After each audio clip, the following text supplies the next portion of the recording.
Il est facile de distinguer tout de suite deux grands modes de combinaison entre les éléments grammaticaux. L'un consiste à les juxtaposer de manière qu'ils se déterminent les uns les autres. Dans ce cas, la langue est faite d'une poussière d'éléments, en général fort brefs, qui peuvent se combiner de différentes manières, mais chacune de ces unités gardant son autonomie. Donc la possibilité de le rompre le lien transitoire, quoi l'intérieur d'une phrase ou d'une proposition.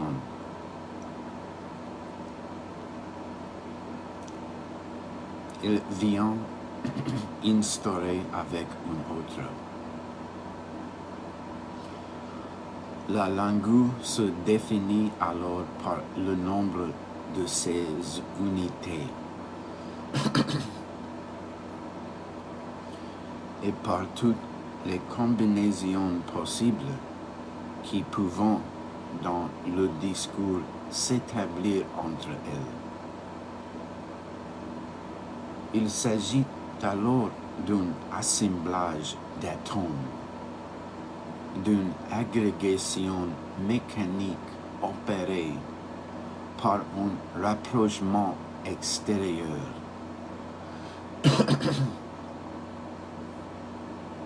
Il existe un autre mode de liaison entre les éléments d'une langue.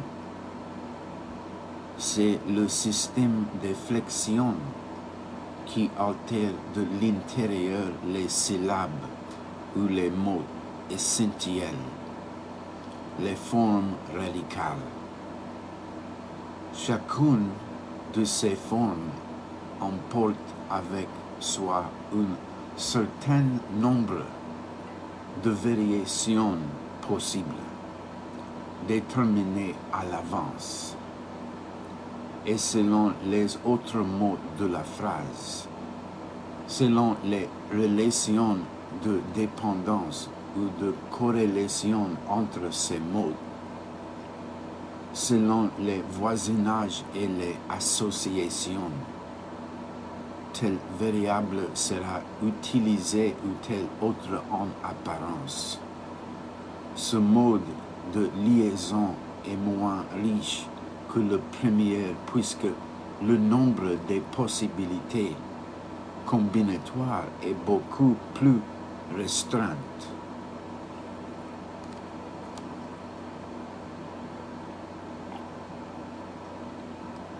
Mais en réalité, le système de la flexion n'existe jamais sous sa forme pure et la plus décharnée. La modification interne du radical lui permet de recevoir par addition des éléments eux-mêmes modifiables de l'intérieur, si bien que chaque racine est véritablement une sorte de germe vivant.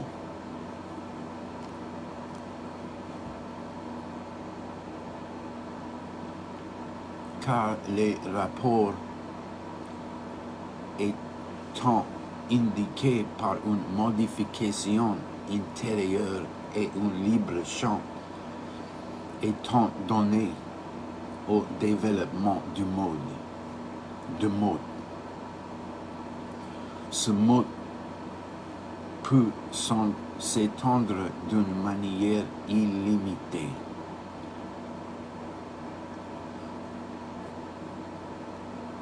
À ces deux grands types d'organisation linguistique, correspondant d'une part le chinoise, où les particules qui désignant les idées successives sont des monosyllabes ayant leur existence à part, et de l'autre, le sanskrit dont la structure est tout à fait organique, se ramifiant pour ainsi dire à l'aide des flexions, des modifications intérieures et d'entrelacements variés du radical.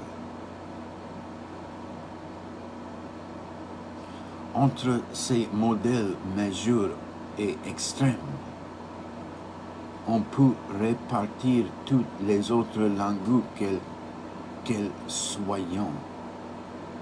Chacune aura nécessairement une organisation qui la rapprochera de l'une des deux.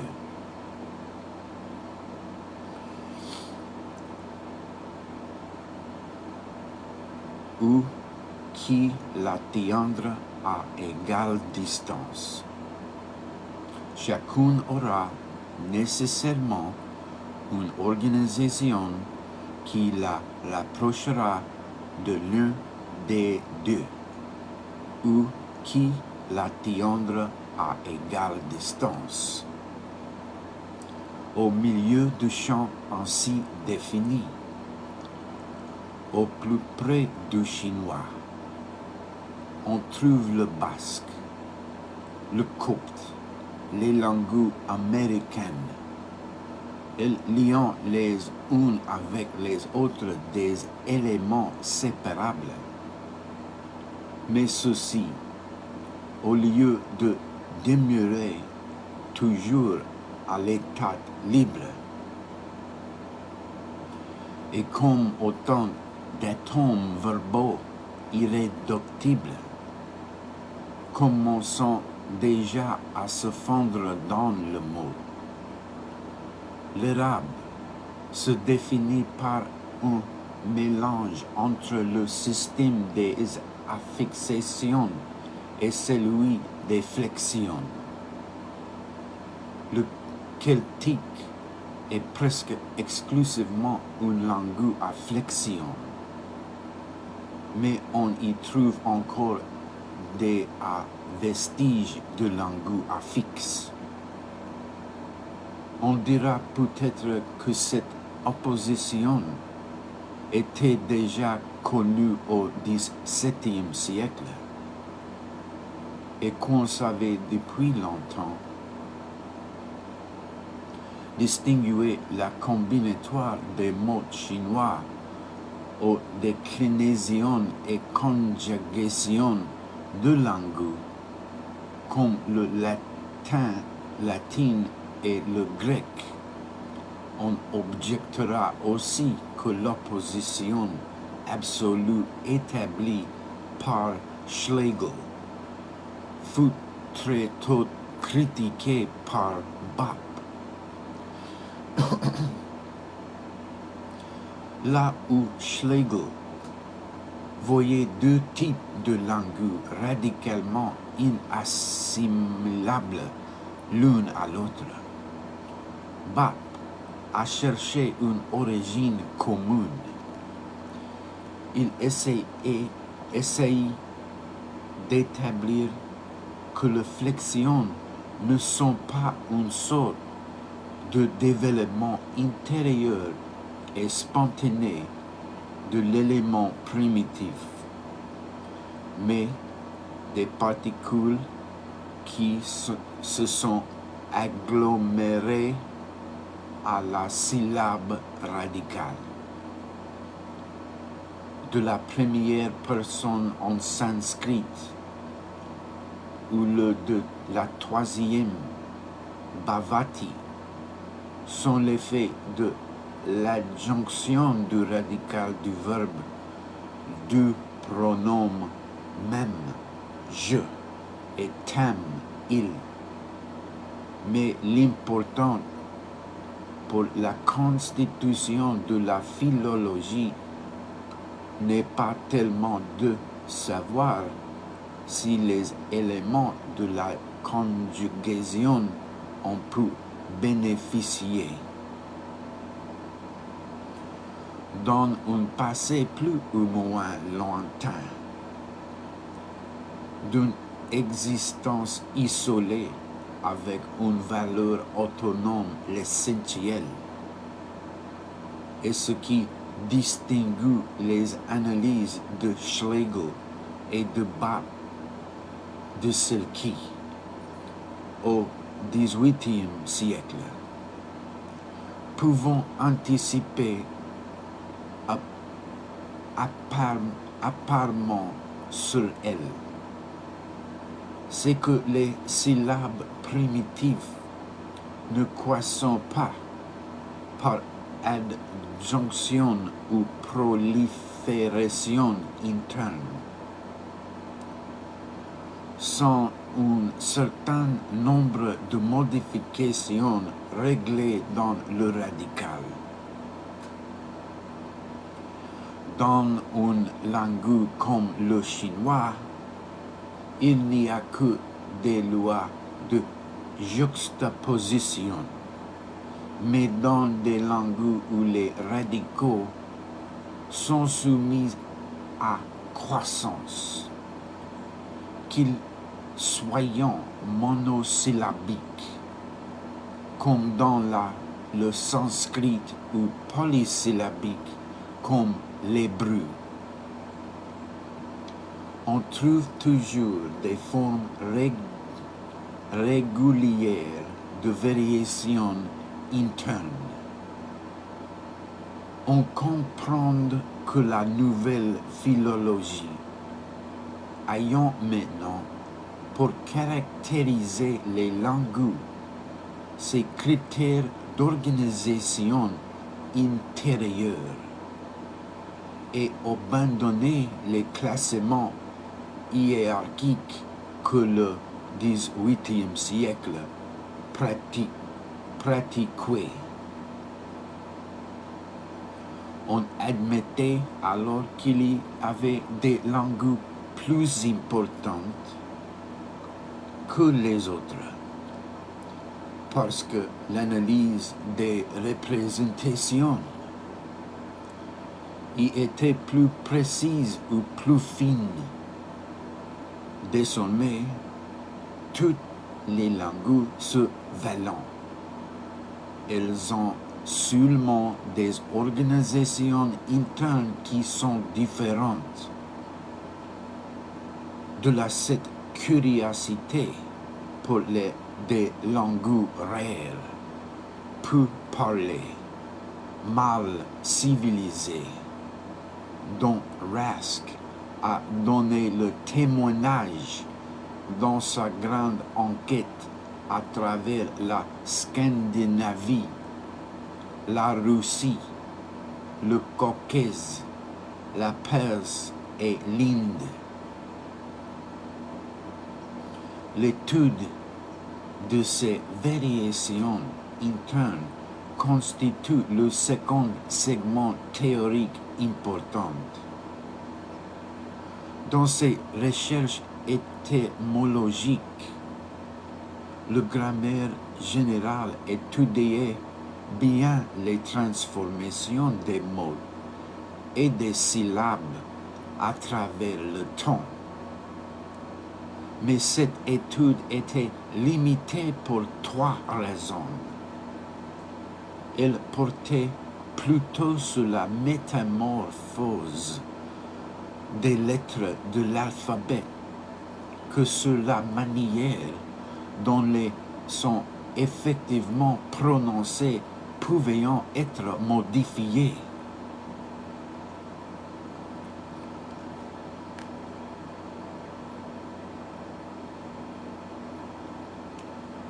De plus, ces transformations étaient considérées comme les faits toujours possibles, en tout temps et sous toutes conditions, d'une certaine affinité des lettres entre elles.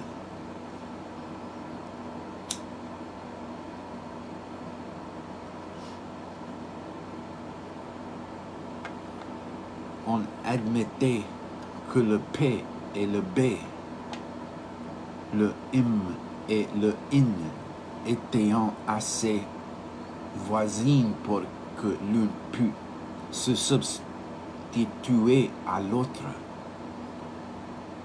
De tels changements n'étaient provoqués ou déterminés que par cette douteuse proximité et la confusion qui pouvait s'ensuivre dans la prononciation ou dans l'audition.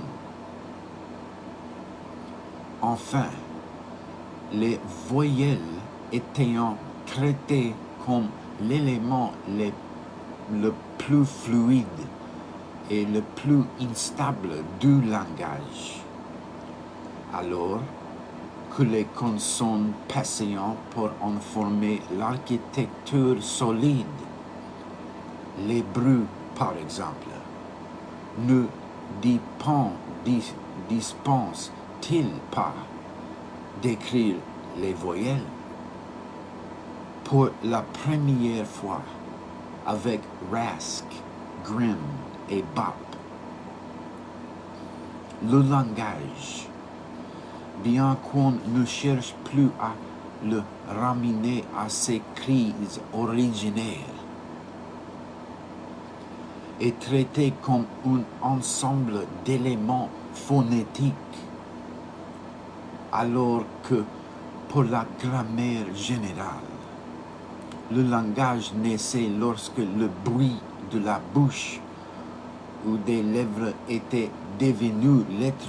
On admet désormais qu'il y a langage lorsque ces bruits se sont articulés et divisés en une série de sons distincts.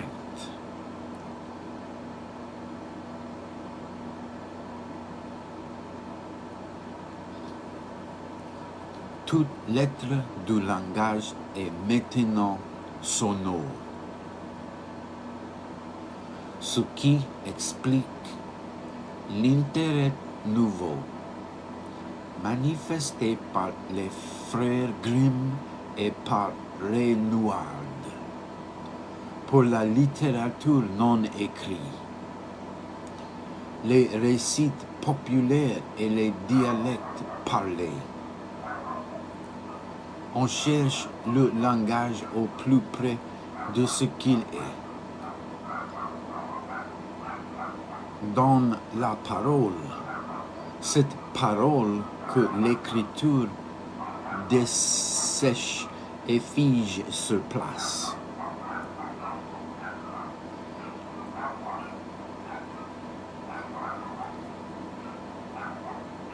Toute une mystique est en train de naître,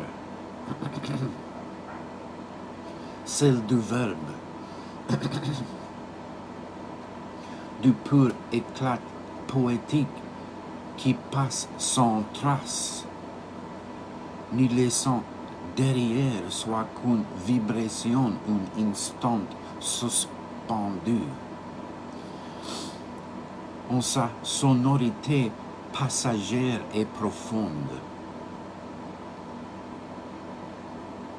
La parole devient souveraine et ses secrets pouvoirs, ranimés du souffle des prophètes, s'opposant fondamentalement, même s'ils tolèrent quelques entrecroisements,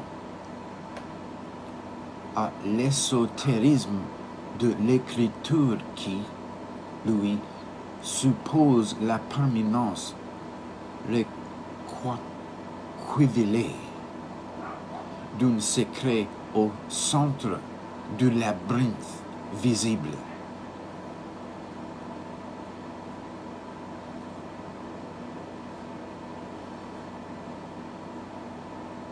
Le langage n'est plus tellement ce signe, plus ou moins lointain, ressemblant et arbitraire, auquel la logique de Port-Royal proposait comme modèle immédiat et évident le portrait d'un homme ou une carte de géographie. Il a acquis une nature vibratoire qui le détache de signes visibles pour l'approcher de la note de musique, et il a fallu justement que s'assure contourne ce moment de la parole qui fut majeur pour toute la philologie du XIXe siècle. Pour restaurer, au-delà des formes historiques, la dimension de la langue en général, et rouvrir par-delà tant d'oubli le vieux problème du signe qui avait animé toute la pensée sans interruption depuis Port-Royal jusqu'au dernier idéologue.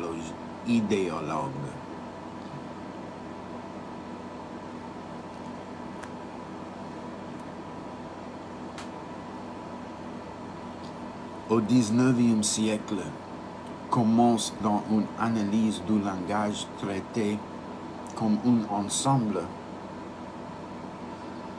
de sons affranchis des lettres qui pouvant les transcrire. Il a été fait dans 3 directions. D'abord, la typologie des diverses sonorités qui sont utilisées dans une langue.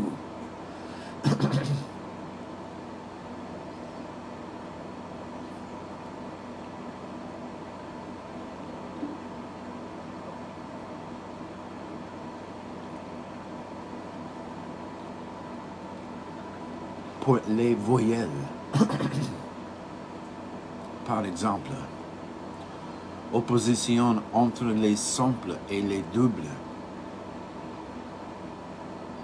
allongé comme dans E, A, W, ou diphtongué comme dans Phi, A, I. Parmi les voyelles simples, opposition entre les purs A, I, O, U et les fléchis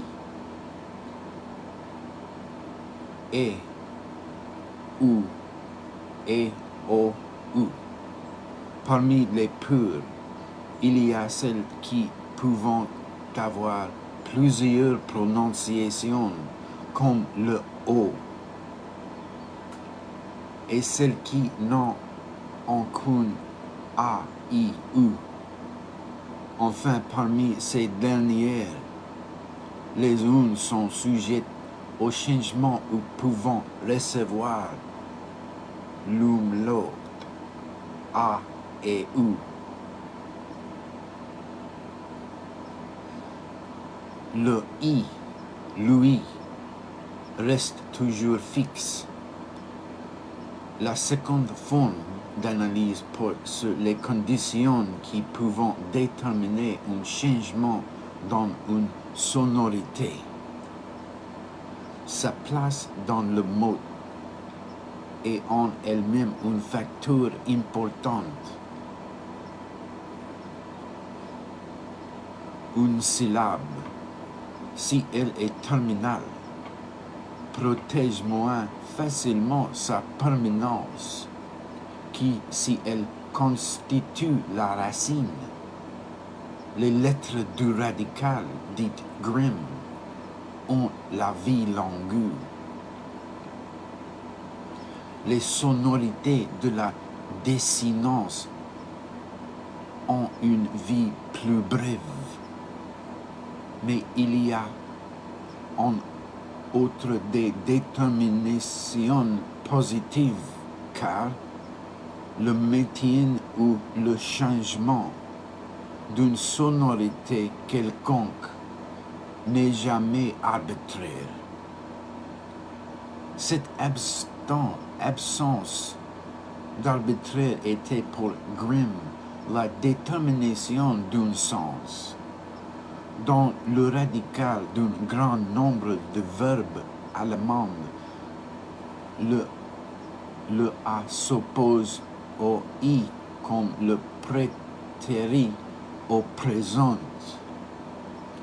Pour Bach, il est l'effet d'un certain nombre de lois. Les unes définissant les règles de changement lorsque deux consonnes se trouvent en contact. Ainsi, quand on dit en sanskrit ati, il mange, au lieu de adti, de la racine ad, manger. Le changement du D et T a pour cause une loi physique. D'autres définissant le mode d'action d'une terminaison sur les sonorités du radical.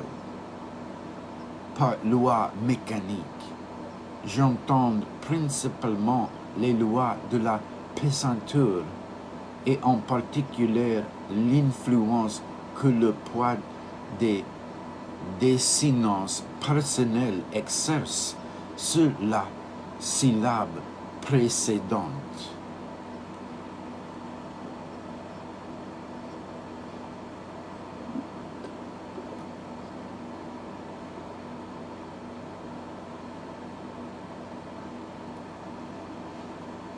Enfin, la dernière forme d'analyse porte sur la constance des transformations à travers l'histoire.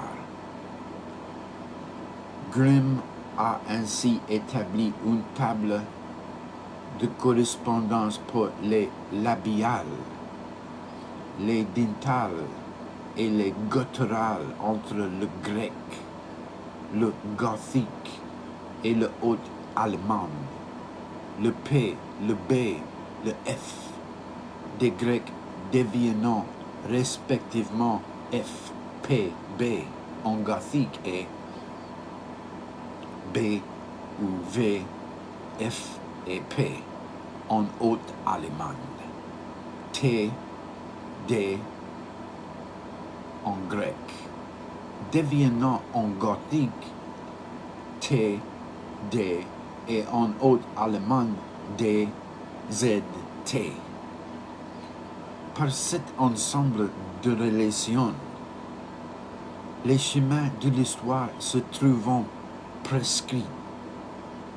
Et au lieu que les langues soient soumises à cette mesure extérieure, à ces choses de l'histoire humaine qui deviennent pour la pensée classique expliquer leur changement, elles détiennent elles-mêmes un principe d'évolution. La comme alors, c'est l'anatomie qui fixe le destin. Cette définition d'une loi des modifications consonantiques ou vocaliques permet d'établir une théorie nouvelle du radical à l'époque classique. Les racines se repérant par un double système de constantes. Les constantes alphabétiques qui portaient sur un nombre arbitraire de lettres, le cas échéant, il n'y en avait qu'une, et les constantes significatives qui regroupaient sur un thème général une quantité indéfiniment extensible de sens voisins.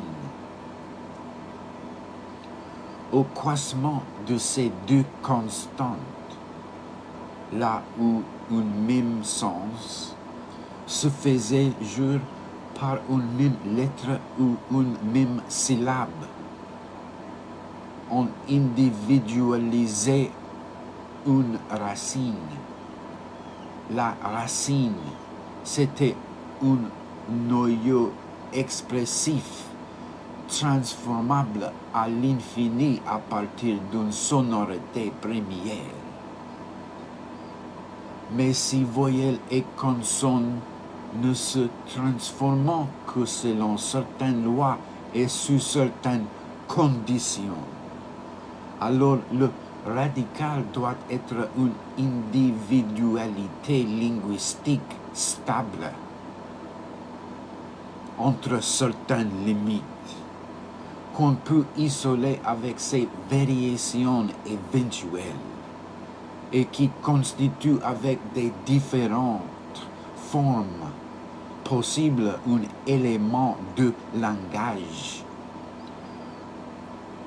Pour déterminer les éléments premiers et absolument simples d'une langue, la grammaire générale devait remonter jusqu'au point de contact imaginaire où le son, non encore verbal, touchait en quelque sorte à vivacité même de la représentation.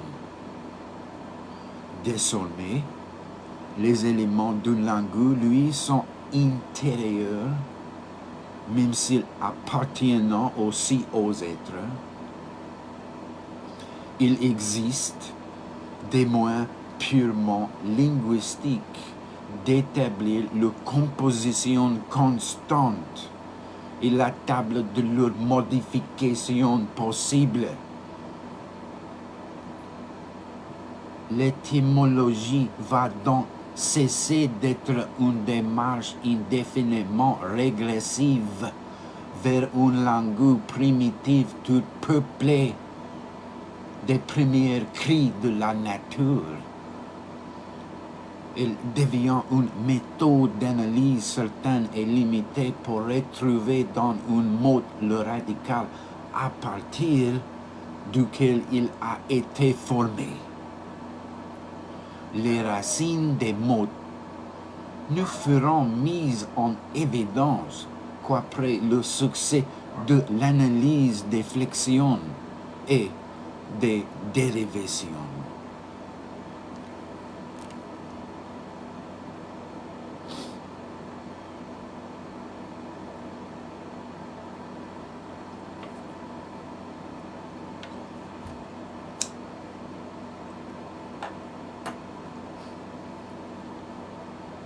On peut ainsi établir que dans certaines langues comme les sémitiques,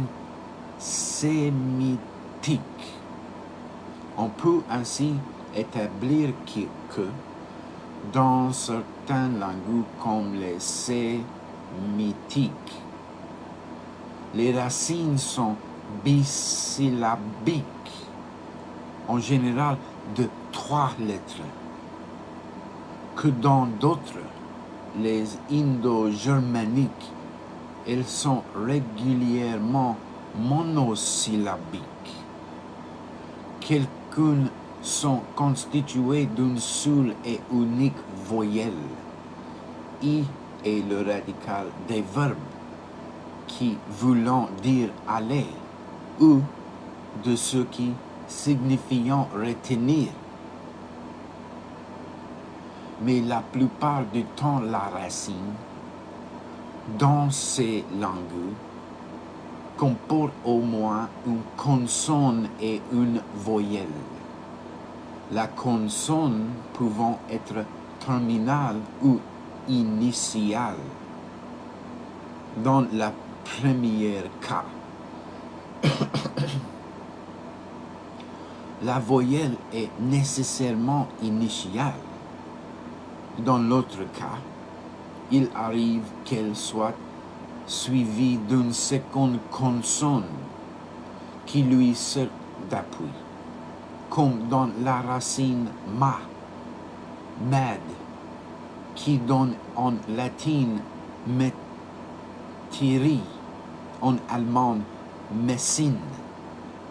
Il arrive aussi que ces racines monosyllabiques soient redoublées, comme do se redouble dans le sanskrit dadami et le grec didomi.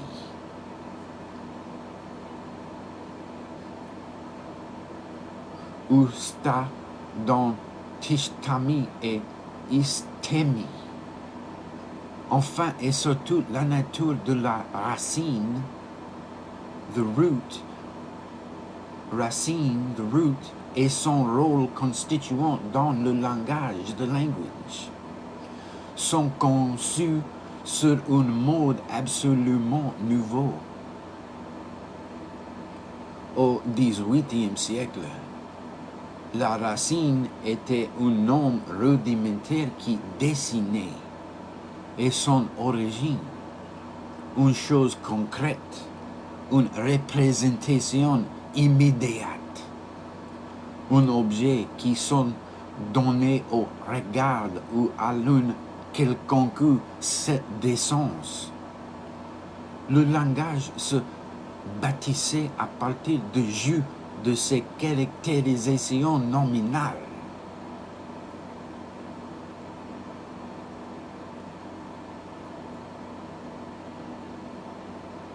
La dérivation en étendait la portée. L'abstraction faisait naître les adjectifs. Et il suffisait alors ajouter à ceci l'autre élément irréductible, la grande fonction monotone du verbe être, pour que se constitue la catégorie des mots conjugables. Sorte de resserrement en une forme verbale de l'être et de l'épithète. L'épithète bap admet lui aussi que les verbes sont des mixtes obtenus par la coagulation du verbe avec une racine. Mais son analyse diffère sur plusieurs points essentiels du schéma classique.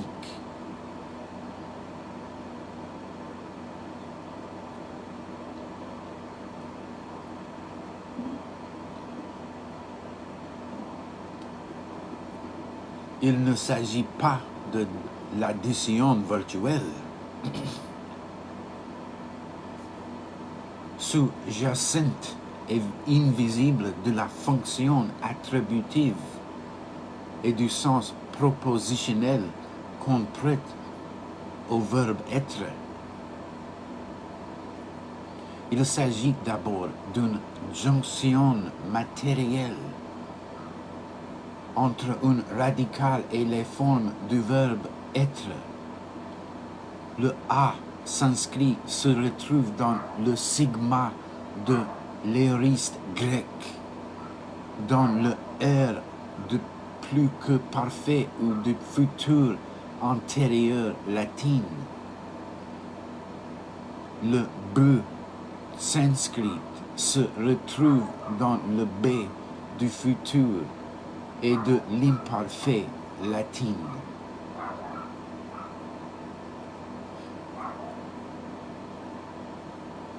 De plus, cette adjonction du verbe être permet essentiellement d'attribuer au radical un temps et une personne.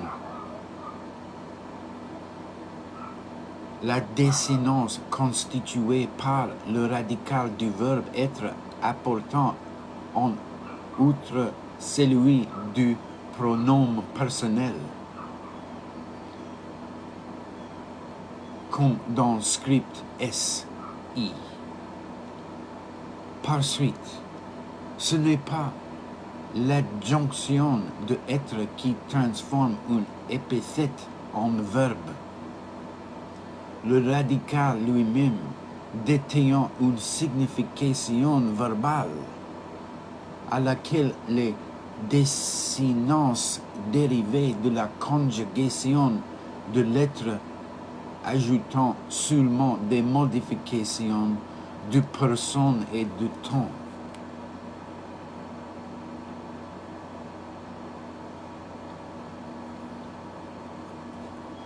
Les racines des verbes ne désignant donc pas à l'origine des choses, mais des actions, des processus, des désirs, des volontés, et ce sont elles qui, recevant certaines désinences issues du verbe être et des pronoms personnels,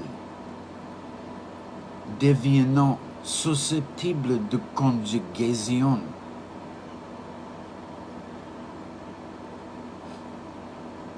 tandis que, recevant d'autres suffixes ou même modifiables, elles deviendront des noms susceptibles de déclinaison.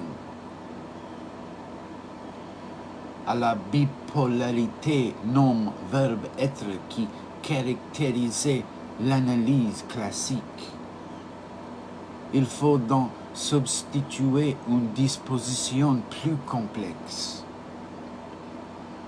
Des racines à signification verbale qui pouvant recevoir des désinences de types différents et donner ainsi naissance à des verbes conjugables ou à des substantifs.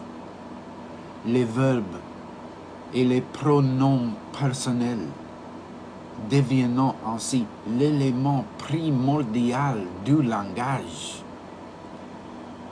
celui à partir duquel il peut se développer.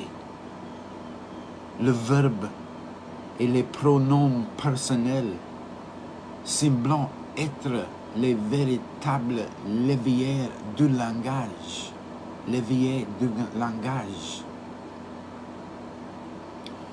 Les analyses de BAP devant avoir une importance capitale, non seulement pour la décomposition interne d'une langue, mais encore pour définir ce que peut être le langage en son essence.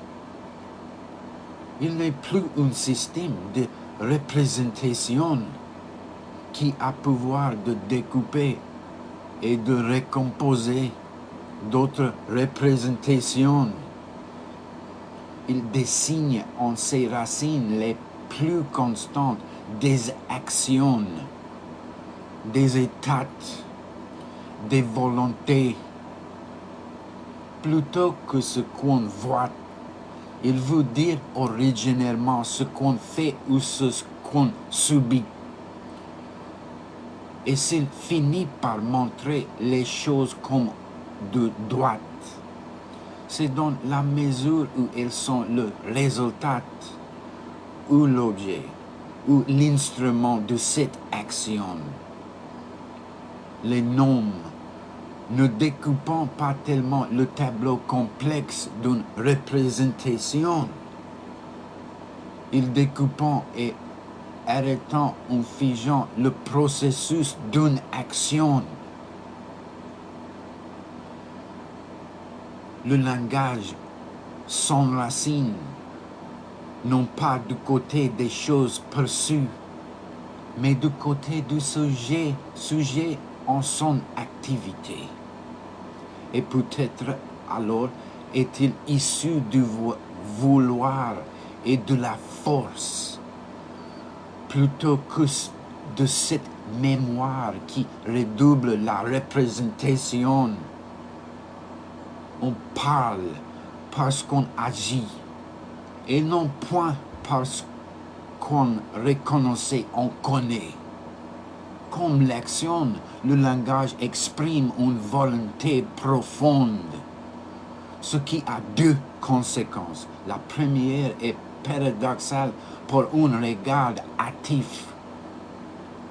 C'est qu'au moment où la philologie se constitue par la découverte d'une dimension de la grammaire pure, on se remet à attribuer au langage de profonds pouvoirs d'expression. Humboldt n'est pas seulement le contemporain de Bach. Il connaissait son œuvre et par le détail. Alors quoi, l'époque classique, la fonction expressive du langage n'était requise qu'à point d'origine, et pour expliquer seulement qu'un son puis représenter une chose au XIXe siècle. Le langage va avoir, tout au long de son parcours et dans ses formes les plus complexes, une valeur expressive qui est irréductible. Aucun arbitraire, aucune convention grammaticale ne pouvant l'oblitérer, car si le langage exprime, ce n'est pas dans la mesure où il imiterait et redoublerait les choses, mais dans la mesure où il manifeste et traduit le vouloir fondamental, ce qui parlant. La seconde conséquence, c'est que le langage n'est plus lié aux civilisations par le niveau de connaissance qu'elles ont atteint. La finesse du réseau représentatif, la multiplicité des liens qui peuvent s'établir entre les éléments, mais par l'esprit du peuple qui les a fait naître, les anime et peut se reconnaître en elles. Tout comme l'organisme vivant manifeste par sa cohérence les fonctions qui le maintiennent en vie, le langage et dans toute l'architecture de sa grammaire, rend visible la volonté fondamentale qui maintient un peuple en vie et lui donne le pouvoir de parler un langage n'appartenant qu'à lui du coup. Les conditions de l'historicité du langage sont changées.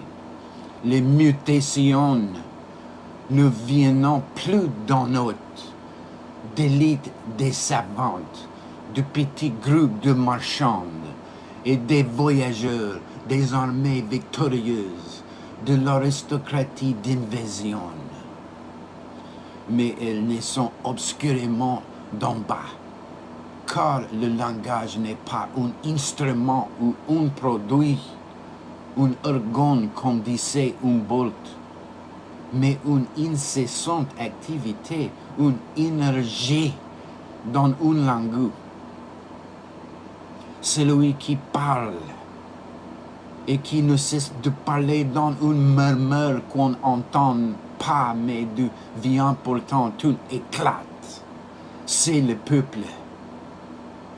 Un tel murmure, Grimm pensait le surprendre en écoutant les Altdeutsch Meistergesang et Renoir en transcrivant les poésies originales des troubadours. Le langage est lié non plus à la connaissance des choses, mais à la liberté des hommes. Le langage est humain. Il doit à notre pleine liberté son origine et ses progrès. Il est notre histoire, notre héritage. Au moment où on définit les lois internes de la grammaire, on eut une profonde parenté entre le langage et le libre destin des hommes tout au long du XVIIe siècle. La philologie aura de profondes résonances politiques